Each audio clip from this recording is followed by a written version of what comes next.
assigned to the incident. 26% of our damage inspections for dwellings have been completed.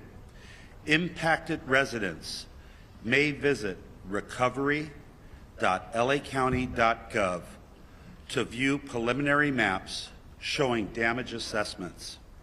Please note that the preliminary maps have been posted and are being updated daily. If there is not a color icon on your address, it means the building has not yet been inspected. Severe fire weather conditions will continue through Wednesday. Please be assured that all fire departments and all law enforcement agencies in the area will be prepared. The anticipated winds, combined with low humidities and low fuel moistures, will keep the fire threat in all of Los Angeles County critical. I ask all Los Angeles County residents in wildfire-prone areas to understand that the necessary public safety power shutoffs are important for our collective safety in preventing the next wildfire natural disaster. I did want to dispel one rumor. The LA County Fire Department has never turned down any offers for mutual aid assistance and resources. Repopulation will not occur until all areas are safe. Additionally, our CL-415 Super Scooper that was damaged because of a drone incursion is reportedly going to be flying tomorrow morning. It has been repaired, and we're waiting for the FAA to give us approval to fly again. Thank you to Board Chair Supervisor Catherine Barger and Supervisor Lindsay Horvath for your unwavering leadership and continued support throughout this unprecedented disaster. And finally, to all the Los Angeles County residents affected by this catastrophe, please be assured your firefighters continue to work towards full containment of these wildfires from the air and on the ground.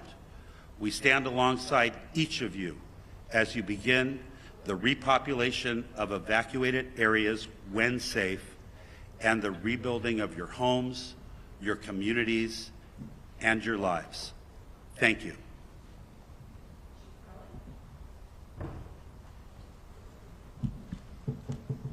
Good morning, everyone. Kristen Crowley, Los Angeles City Fire Department Fire Chief.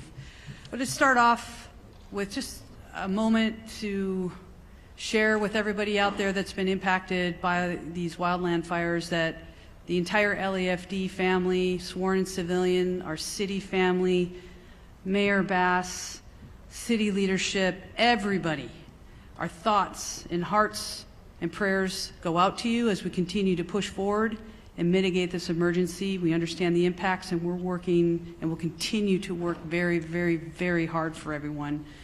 Another point I want to make is that also we are so very grateful for the firefighters and the first responders that have already arrived and continue to arrive in the Southern California region. We absolutely know that we cannot do this on our own, and we are tremendously appreciative of all of your continued support. As the increasing wind event is upon us as we speak, the Los Angeles City Fire Department has maximized our resource capabilities and response capabilities. All available LAFD resources have been staffed.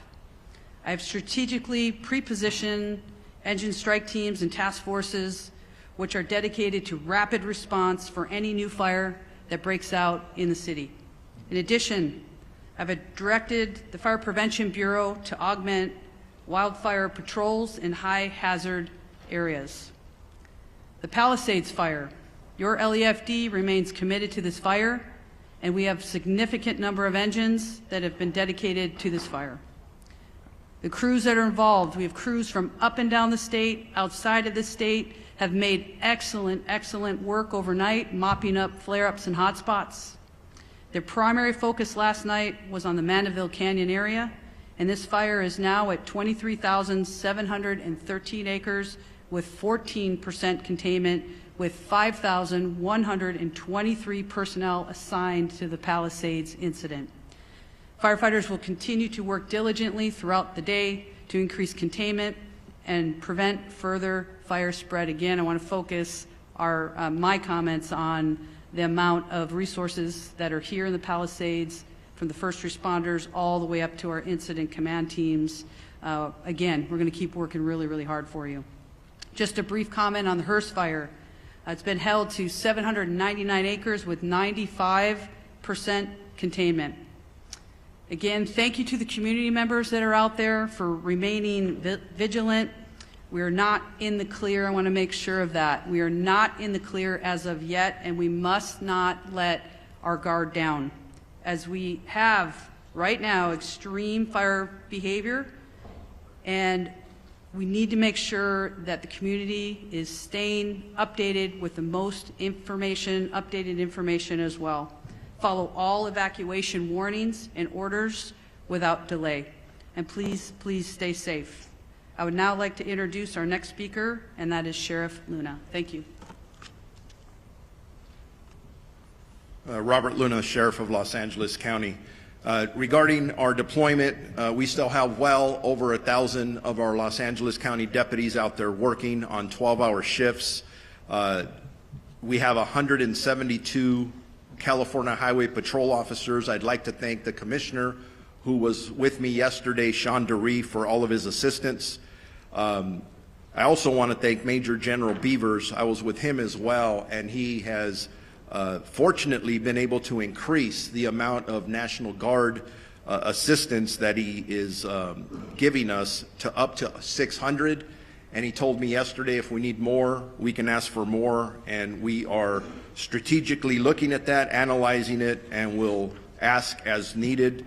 Evacuations, we have approximately, and this is some good news because it's dropped, we have over 92,000 people who are under evacuation orders and approximately 89,000 people who are under evacuation warnings. I want our community to know this, and Chief Maroney did talk about this for a second. In every conversation we're having about evacuations, warnings, whether they're going to implement them or take them away, the conversation about repopulation is on all of our minds. I know that we are attending, staff's attending community meetings, whether they be out in the Palisades fire area in Malibu for us at LA County Sheriffs, in the Altadena area. We are hearing our community loud and clear, and we want to get you in there as soon as possible.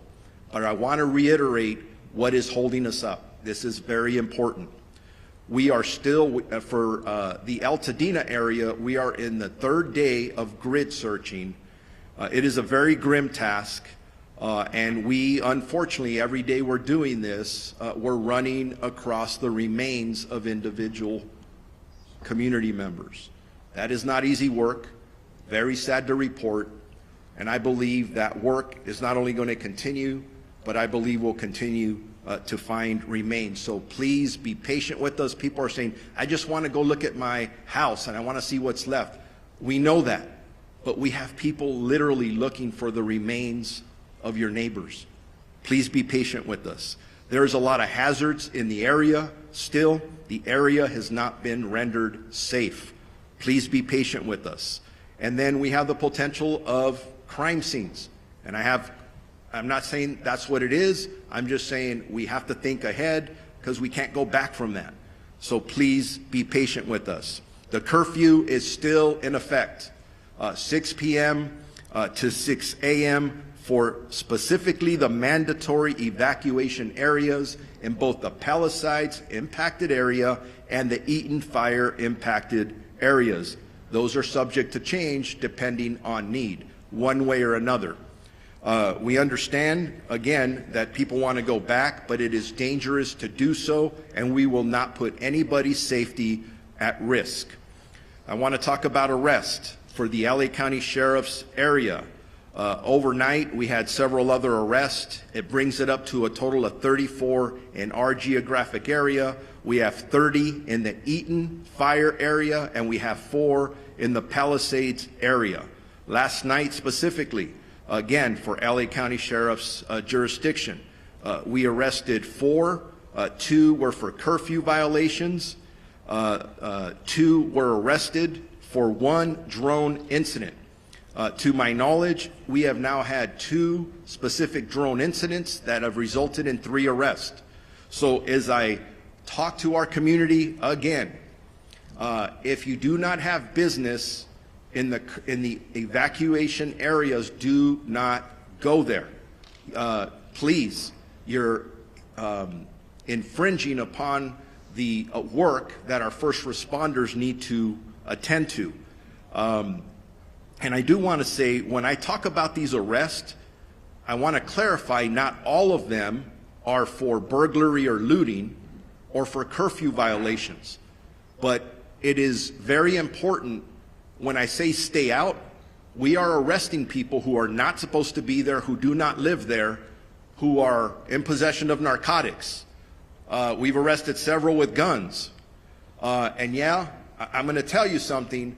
If our deputies being very proactive in these areas, stopping people in a constitutional manner as always, making sure that they're supposed to be there, and you have narcotics on you and you have a gun on you, in police work we call that a clue. Something's wrong there.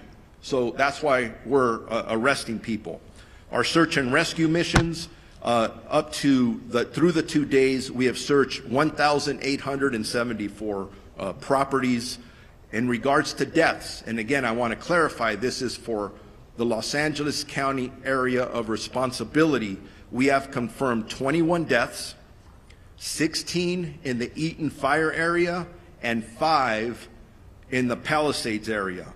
And sadly, yes, unfortunately, I anticipate the number to go up.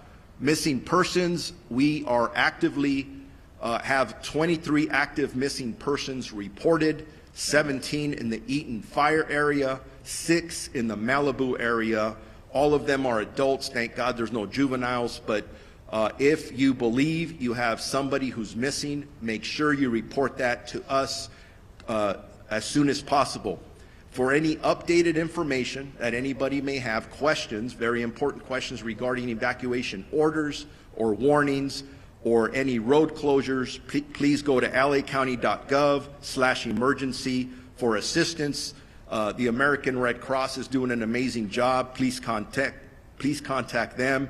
And again, for some of the negative things I talk about, there are some amazing stories of community members coming forward to donate items. It's very inspiring. For donations, go to Emergency Network Los Angeles. And now it's my pleasure to introduce Assistant Chief Dominic Choi from the Los Angeles Police Department. Okay, good morning. I want to start by just assuring everybody that our primary focus still remains the safety and well-being of our residents.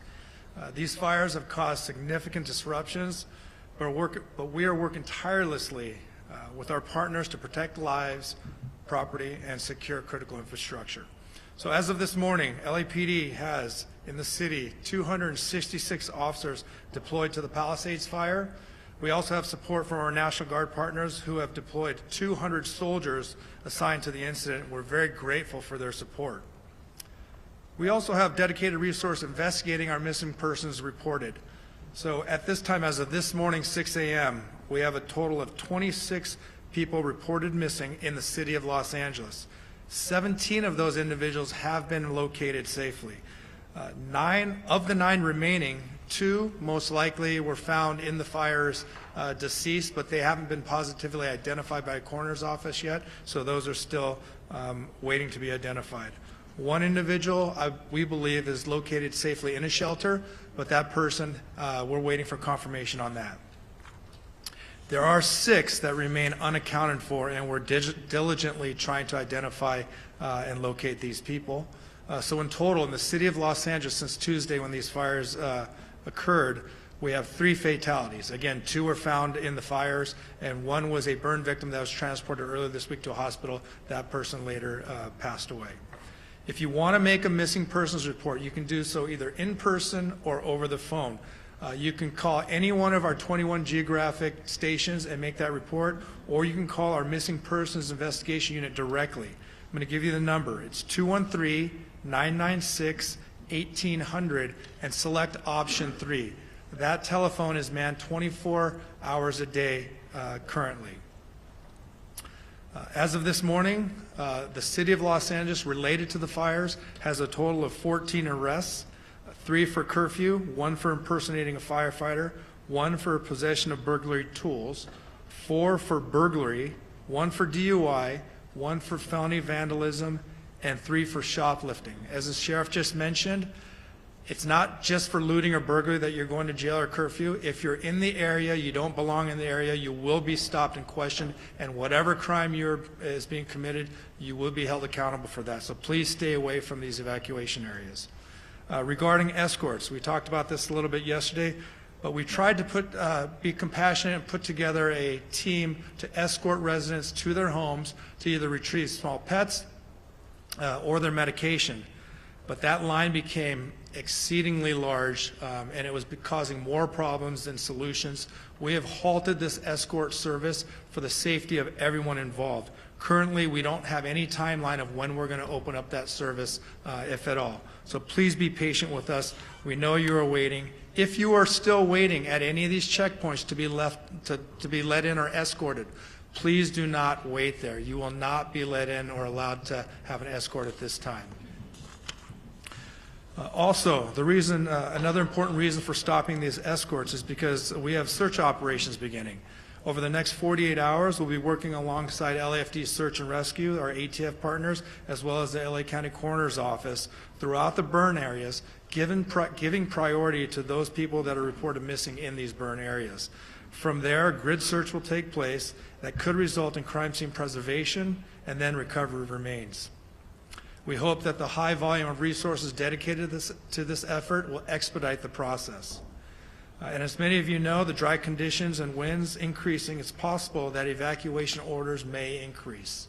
I know overnight we saw some of the evacuation orders turn into warnings, but we can absolutely see some of these areas increase to mandatory evacuations again. So we urge you, please heed these orders. It can save your life. And as we also previously mentioned, identifying the cause of these fires is critically important to all of us. In conjunction with our partners and led by ATF, we have created a Los Angeles Regional Wildlife Investigative Task Force. And while their work is still in the early stages, we're committed to identifying the cause and origin of these fires, and we're also committed to holding anyone who's responsible for these fires accountable. And to further protect the residents of Los Angeles, in the city, our curfew is also still in effect from 6 p.m. to 6 a.m. In short, if you don't belong there, don't be there. In closing, I want to reiterate that our department and all of us standing here this morning are with you. I want to express my deepest gratitude to the firefighters, our fellow law enforcement partners, and volunteers who are putting themselves in harm's way to protect our communities and help people recover. Their bravery and dedication are truly inspirational. We are also grateful for the patience and cooperation of our residents during this difficult time. We know this is not easy. Thank you and be safe.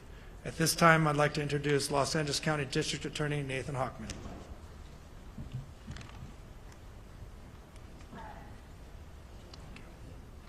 Thank you.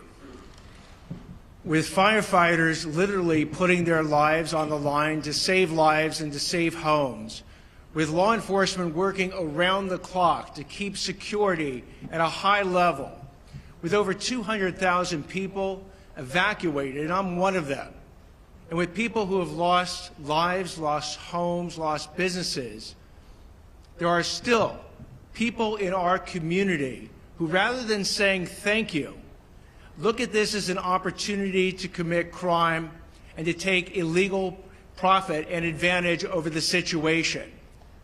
We've seen this come up, and you've heard law enforcement describe the arrests that have been made, whether those arrests are for looting, burglary, grand theft, whether those arrests are for arson, whether those arrests will eventually be for price gouging. because we have been seeing price gouging with hotels, people offering residences well above the 10% addition that they can charge. We've seen that with medical supplies, other types of supplies, price gouging going on. So the criminals have decided that this is an opportunity, and I'm here to tell you that this is not an opportunity. You will be arrested, you will be prosecuted, and you will be punished to the full extent of the law. At 2 p.m. today, we'll be holding a press conference to announce the first charges in a looting case and the first charges in an arson case. This is not an arson case tied to the major fires. It was an arson case that was done on the side, in essence. You will hear that these people who've committed these crimes are facing very significant sentences. I am working with over 750 deputy district attorneys and in the entire law enforcement community to bring these people who are despicable and disgraceful to justice. And we're not only going to see what's happening right now in connection with bringing stability to our community, whether it's, again, going after the looters, the arsonists, or the price gougers, but we're starting to see the criminals emerge who are going to go after the recovery efforts. These are people who are contacting people and pretending to be GoFundMe operations to help people who have suffered. And GoFundMe, by the way, actually is an excellent organization that has put in place protections that if you use their site, you can use it safely. But these are people who are creating fake GoFundMe sites. I tell people to be very, very cautious when you give your money away, to check out the organizations that you're doing it to. I applaud anyone who wants to donate to these causes, whether with money or services, but make sure that they are going to the right operations. Again, you can go to Emergency Network LA, that's enla.gov, or you can go to recovery.lacounty.gov to see the types of operations that you can have confidence in. And we're also going to see scams coming up with insurance proceeds. We're going to see scams coming up with government benefits, because we are going to literally have billions of dollars come into Los Angeles County over the next months and years. And for the criminals who view this as an opportunity, let me again give you this warning, an absolutely unmistakably clear warning, that if you go ahead and you want to rip off people and the system and governments that are trying to help the people who have suffered from these tragedies, you will be arrested, you will be prosecuted, and we will seek maximum punishment against you. I hope that we'll have the opportunity to tell you at a later point that this warning has been heeded, that deterrence works. Because if we are going to actually have the stability and the rebuild, it's going to be based on everyone contributing. But for those who don't want to heed this message, the warning has been cast out there, and the warning will actually have teeth behind it. I'd now like to introduce Los Angeles Board of Supervisors Chair Catherine Barger. Thank you. As I discussed yesterday, FEMA relief is essential to getting our impacted residents back on their feet. Today and yesterday, FEMA staff have been at 7 county libraries, plus the Alhambra Library, providing support to individuals who are seeking FEMA relief. Tomorrow, these services will transition to centralized assistance centers, one at Pasadena City College and the other at UCLA Research Park. These centers will be in-person venues where all impacted individuals can receive direct support for FEMA's assistance program, which helps residents access lodging, essential items, and other large financial needs. You can visit recovery.lacounty.gov for all the details. And I would encourage everyone listening to go to one of these sites, because I was at Pasadena Convention Center, I know Supervisor Sleece, you were as well, and I saw people handing out cards. I don't know who they are, I don't know who they represent, but people are looking for an opportunity. At these recovery centers, you will have legitimate government officials who are going to work with you to make sure you receive the benefits you deserve. I want to thank FEMA for their continued support for our impacted residents. Our residents need this support to begin rebuilding, and believe me, after last night's meeting that I attended with my constituents, they are desperate. So many residents I've heard from, especially those without insurance, are concerned they won't receive enough assistance to rebuild their lives. On top of FEMA assistance, I'm going to be advocating for innovative loan and housing solutions to bring people back to their communities. People need help, and they need to know what kind of support they're going to receive. Last night, I joined hundreds of impacted victims in Pasadena to hear their stories, understand their needs, and to discuss what comes next. Many wildfire survivors I've met, spoke with, have repeatedly told me they're worried about the rebuilding process. Specifically, many have mentioned that they are eager to begin clearing debris and seeing what valuable possessions survived this devastating fire. I want you to know that yesterday, the governor issued an executive order to streamline this rebuilding process. This executive order is going to make rebuilding homes easier by cutting red tape and make it as affordable and efficient as possible for our residents to clear debris. Yesterday's executive order, along with the previous order to waive the CEQA requirement in rebuilding, are two unprecedented actions that will be essential to making our community whole again. I know that our wildfire survivors want nothing more than to begin the rebuilding process, and it is our job in government to get out of the way. Our neighbors deserve nothing less. To all the residents in our county, we must maintain diligence over the next few days as winds increase again. Please listen to law enforcement and their evacuation notices, and believe me, I heard last night many are frustrated. These next few days are crucial in our fighting of the existing fires and also preventing any new fires. Thank you for taking it seriously. I'd now like to introduce LA City Mayor Karen Bass. Thank you, Supervisor. Angelenos, as we continue to experience the shock, the grief, and the anger, we have to stand together, and it is in that spirit that we have seen hundreds, if not thousands, of Angelenos traveling all around the region to deliver supplies, clothes, whatever they think might help the victims of these fires. As we've mentioned, the National Weather Service is predicting close to hurricane force level winds, and so we're making urgent preparations. My top priority and the priority of everyone else is to do everything we can to protect lives. As these winds approach, LA City firefighters and firefighters from across the county, state, and nation, and even overseas, are in a proactive and strategic posture to save lives.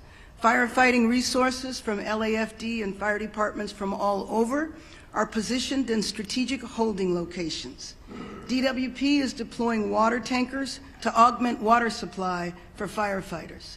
The emergency operations centers remain activated at the highest level to rapidly coordinate emergency response.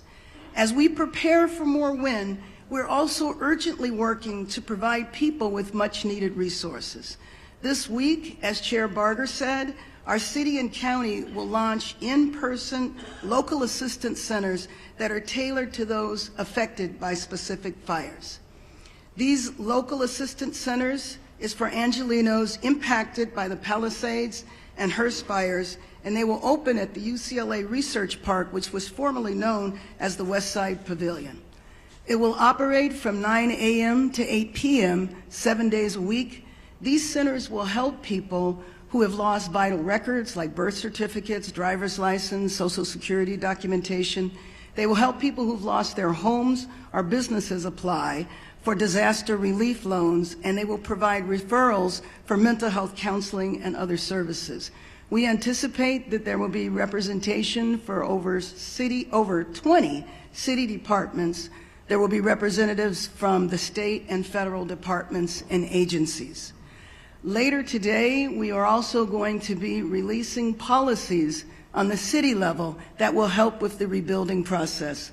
So as we continue to go through these next few days where the fires are still a serious threat, we also want to begin to help people put their lives back together and to prepare to rebuild our city. I also want to again remind Angelenos that lacity.gov is now a one-stop shop for assistance for those who are impacted and a place to help Angelenos find a way to get involved. As the winds pick up, please stay safe. Please heed the call to evacuate should you receive that. And remember to heed all public safety guidance. Thank you. I'm Lindsay Horvath, Supervisor for the 3rd District of Los Angeles County. The latest Palisades fire updates, as you've heard, more than 23,000 acres have been impacted by this fire, and it is 14% contained.